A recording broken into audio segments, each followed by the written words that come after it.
The truth of the matter is, it may be so far gone that they don't even want to take the test.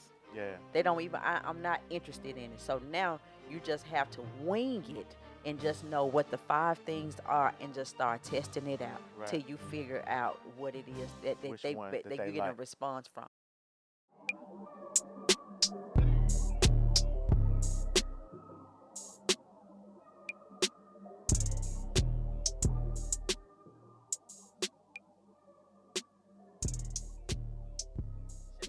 Thank you for coming to another episode of His Wife, Her Husband. I am Shamika, his wife, And I am Patrick, her husband. Our purpose is to help you build and sustain your from a marriage. biblical perspective.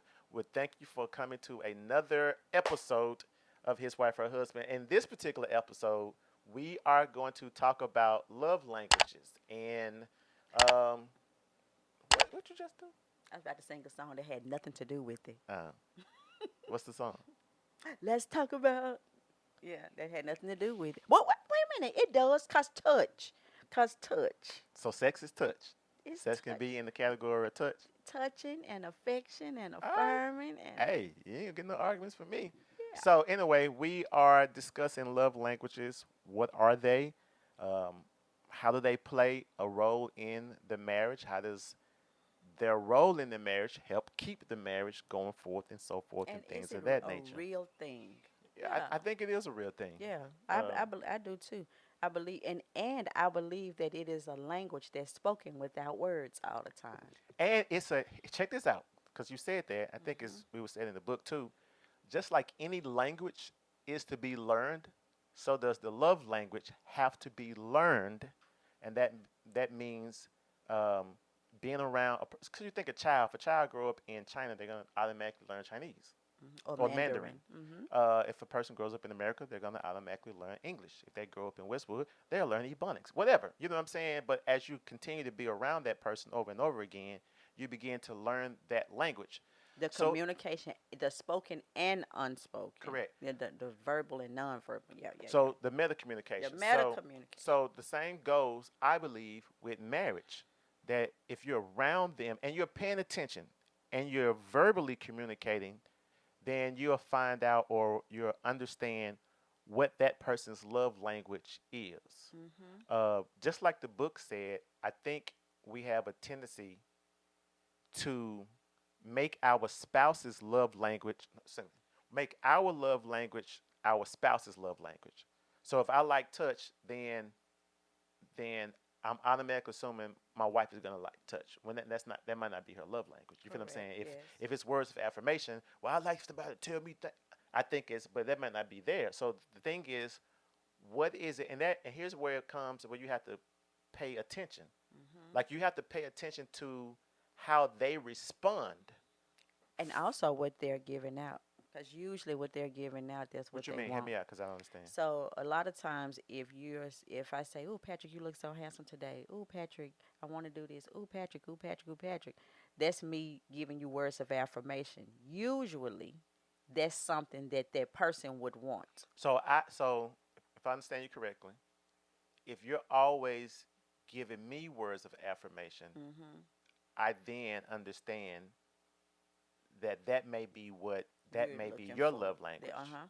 All right. Mhm. So how do we flip it if you're constantly giving me words of affirmation and that's not working for me? Yeah. Then Then that's where I would have to pay attention to what it is that you're doing. so then that would be paying attention to my response to your actions then, right? Correct. Because Okay. if I give you affirmation, then you turn around and you hug me, Got you. that means that touch is your thing. Again, this is trial and error. This is a way to figure out because there is a quiz that you can take or a questionnaire that you can take. Sometimes the questionnaire may miss it. Mhm. Or just by human default, you'll just still have a tendency to keep leaning into what it is that you want, Mhm. just because that's just natural. Mhm. Uh-huh. So Mhm. I just want to share that. I know a lot of times Shamika and I when we talk, we when we talk to people, sometimes people think, oh, this is something that comes up. Sometimes people think that one language. So if you take the love language test Uh-huh. and you rank number one with words of affirmation. Mhm. And then you have other four love languages that are there. People have a tendency, or the spouse has a tendency, just to Do that do one. that one. But Mhm. I don't believe that's. It's almost like in the ingredients on the back of a box. This is the most. The first ingredient is probably what's most in the box. Yeah.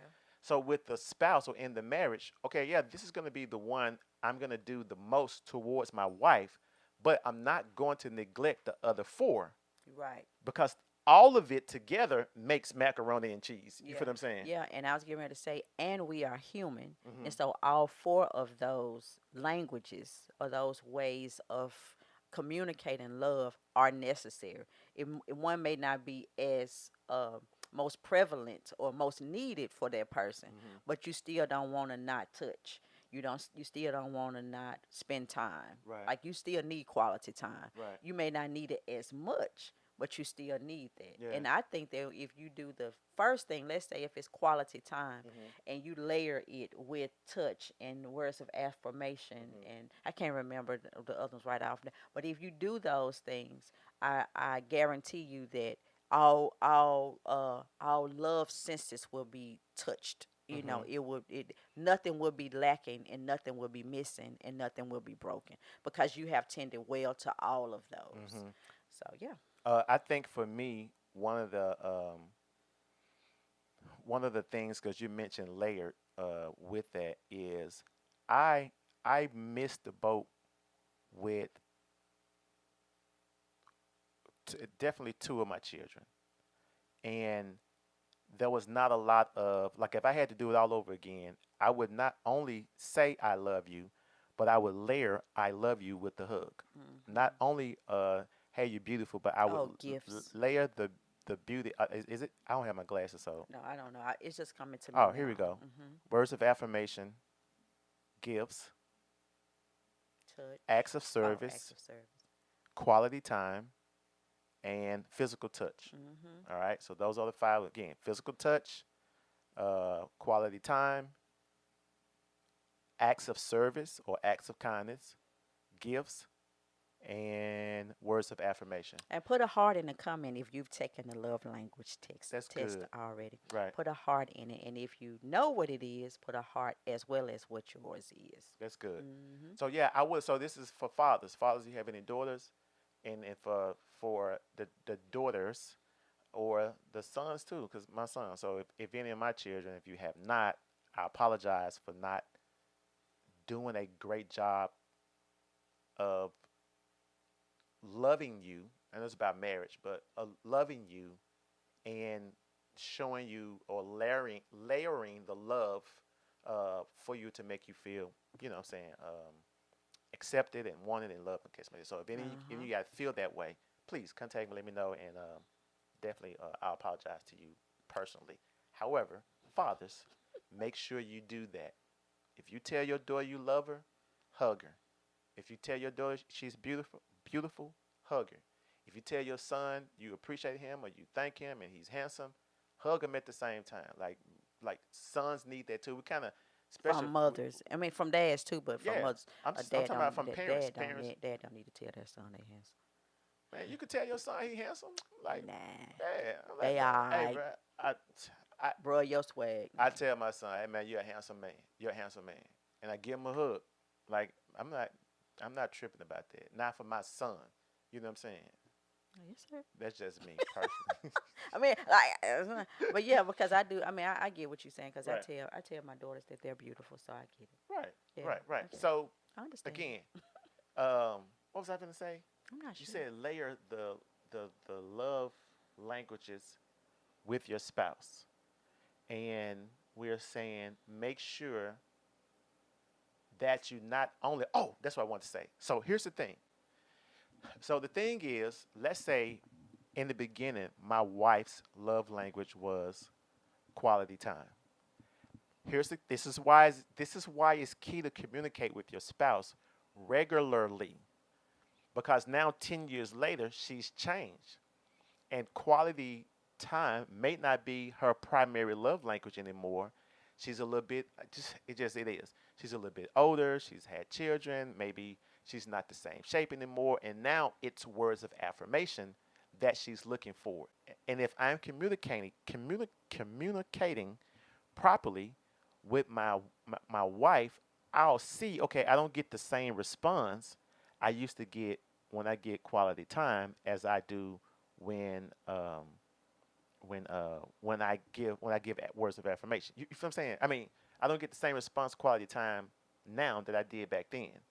But when I tell her she's beautiful, when I tell her she's nice, or as the Bible says, when I ravish myself in her bosom, it's just something about that makes her feel great and good, and she has a nice You attitude. She has feel a pleasing cherished and personality. Like adored. it's just so much. So I would have to then pay attention to her. So even the same way, back and forth, wives, pay attention. He may like physical touch, and now that's not the case for him no more. And if you're not paying attention, which is why I think marriages end after 25 years, is because you're not paying attention to the change that has happened with your spouse. Why are you holding your mic? Well, I want to put because it makes kind of noise when I'm trying to Oh, turn it okay. up. So I'm I just thought kind of something was wrong with pushing it forward. No, I'm just pushing it forward it. so Oh, I can okay. speak into it right. Oh, gotcha. Yep. Yeah. Yep. Anything? You good? Yeah, I think that that is it. Again, you know, the love languages may not be spoken, but love has a language of its own, Mm-hmm. and so I think that Dr. Chapman did a very excellent job Yeah. of bringing it to our attention on ways to express it and show it in a healthy way, you know, non-evasive, Yeah. right? Because again, you wouldn't think that maybe washing the dishes or washing the car or, you know, grabbing the groceries or cooking or whatever, you just wouldn't think that there was a form of communicating that I love you and that I care, or acknowledging when your spouse has his hair cut and he looks handsome, you Mm-hmm. know, or to say, you know, oh, your smile is so handsome, you know, Yeah. or for your, you know, the husband to the wife that, oh, you know, I still get excited when I hear your voice or see your call. Those things mean the world. So I would encourage you as you're listening to this to take time to reflect and ponder on where you can increase or you can That's good. amp up your ways of communicating your love to your spouse. Yeah. To not be dismissive and not take it for granted. But the truth of the matter is, we are human. We have a tendency to take things for granted. We just Correct. assume that it'll always be. We forget that we live in a world that is dying and it's decaying, that is wasting away, that it's Mm-hmm. not going to always be. So I know that you probably have had an argument, you probably had a little tiff or whatever the case may be. Because that's the real thing. When you're in a relationship, those are real things that happen. But at the end of the day, it's like I couldn't imagine, or nor would I want to imagine being away from you or being without you. Mm-hmm. And even if I think that, you know, that, I don't know, life may do what it do, I still think that I still think that you shouldn't wish evil or harm to anyone. So go ahead and communicate that you love your spouse and that you thank God for their life and the impact that they made. And even if you can't find anything else, know that their life is a gift from God, and that's enough. Yeah. I think one of the things. So let's say the marriage is on the rocks. It's Mhm. a rocky marriage. Mhm. Let's take the love language um, challenge. Mm. That's what I'm saying. Yeah, It we is can now. make it one. Mhm. Take a love language challenge and begin to pour onto your spouse the love language, their love language. Like think about, look, that means you have to take a real internal, and you have to take an You inventory. had to take an assessment You have because to take the this, truth yeah, of the uh huh, matter, excuse me, the truth of the matter is, it may be so far gone that they don't even want to take the test. yeah, They don't even. I'm not interested in it. So now you just have to wing it and just know what the five things are and just start testing it out till right. you figure out what it is that, Which one that that they you're getting a like, response from. yeah, Hmm.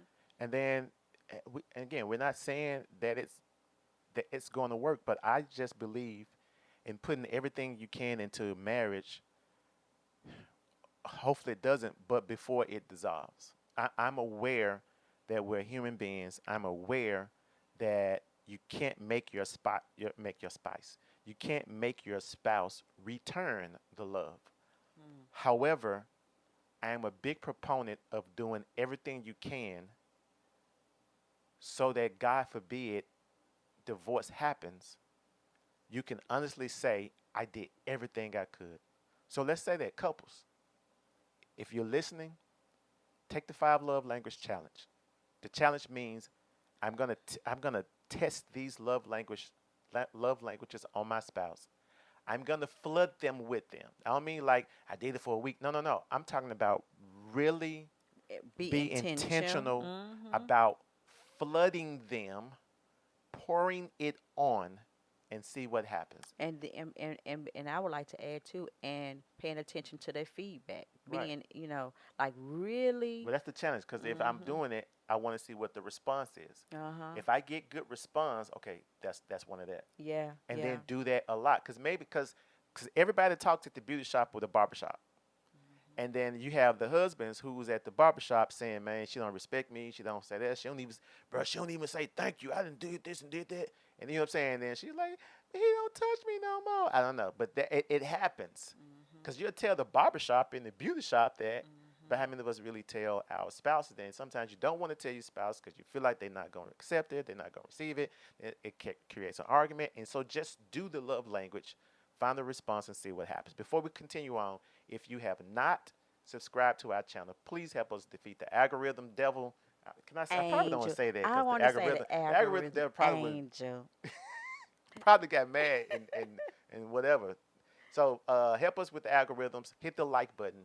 Uh, comment, please comment, share, hit the bell notification so when we drop new videos, you'll be the first one to get those things. So Shamika said something earlier. I really want you to do. Put a heart. If you've taken the love language test, put a heart in there, and then next to the heart, put what your number one love language was when you took the test. Something else I want to say. Oh, you got anything for you? For I say one more thing. You good? I think we covered it. Um, yeah. Oh, coaching. So what we didn't tell you guys, we're still telling you. We didn't tell you in the last video. We are certified marriage coaches. So if you're looking for coaching for your marriage, go to his www.hiswifeherhusband.net and book your what do we call it? A discovery call. I think that's what Discovery we call it. call. But yeah, Discovery call. So we but we can can have a see can conversation connect. and You'll see if connect. coaching is what you need or if it's counseling. If Hmm. it's counseling, we will send you to somebody else who can probably counsel you or we'll just encourage you to go get counseling. If it's coaching, make sure you sign up, and in the conversation, we can determine whether or not coaching is what you need. So we coach as a couple, but we also do individual coaching. So sometimes the wives may want just that one-on-one with his wife. If that's the case, then make sure you put on there in the subject uh, um, coaching just with his wife. Husbands, if you're looking for coaching, typically most men don't do it. But husbands, if you are and you're looking for coaching just with me personally, make sure in the subject line you put her husband coaching, and then we'll see what we can still have that discovery call, and we can move forward and hopefully help you build and sustain your marriage from a biblical perspective. Now, I will say this: those of you who are doing coaching, if we are doing single coaching, the may may take longer because both the husband and the wife are not in the sessions together. So I just want to put that out there. Anyway.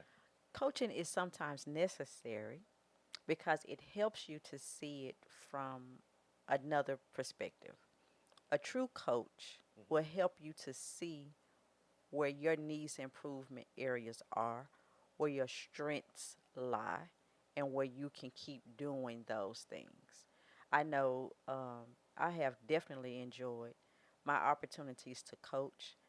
Sometimes within those 2 hours, because that's a 2 hour investment, very rarely do you see um, a coach invest on the front end that time to give you that experience to see if there's compatibility and chemistry because that's involved in coaching as well. And that's during the conversation, The call, the first, first assessment call. yes. So you don't want to. I mean, I just wanted you to know that it is a heavy investment on the front end. We are believing that you're not going to book an appointment if that's not what you're looking for. And so we don't want to waste each other's time, each other's energy and efforts. So on the front end, we're making the investment, and when we show up, we expect you to show up your Right. best as well. And so then we can assess again if that's it, if we are compatible. Because the truth of the matter is, there are many marriage coaches that are out there, but they're not us. Amen. But then by the same token, if there is no compatibility, then it's okay for us to refer out and to help you look, because again, our objective is to help you build and sustain your marriage. And so when we have that call, we can determine if you're in the building stage, if we are working with the foundational blocks, or we are sustaining, meaning you already know, but maybe it's just kind of scattered. Maybe the marriage is a little disorganized, or it's dysfunctional. That's what this will help do. So don't minimize coaching. And again, none of us need coaching. It is definitely a desire, and it's a want, and it's so that you can improve what you have been called to. And so if God has given you the role or the responsibility, thank you, Lord, have given you the responsibility of being a wife or being a husband, you want to make sure that you invest well in your in the tools in order to be able to fulfill your God given role and assignment of being that wife, being that husband, being that mother, being that father, being that woman, being that man. Those core things. That's good. Anyway, thank you. Hope to see you guys in the next video. Take care. Take care.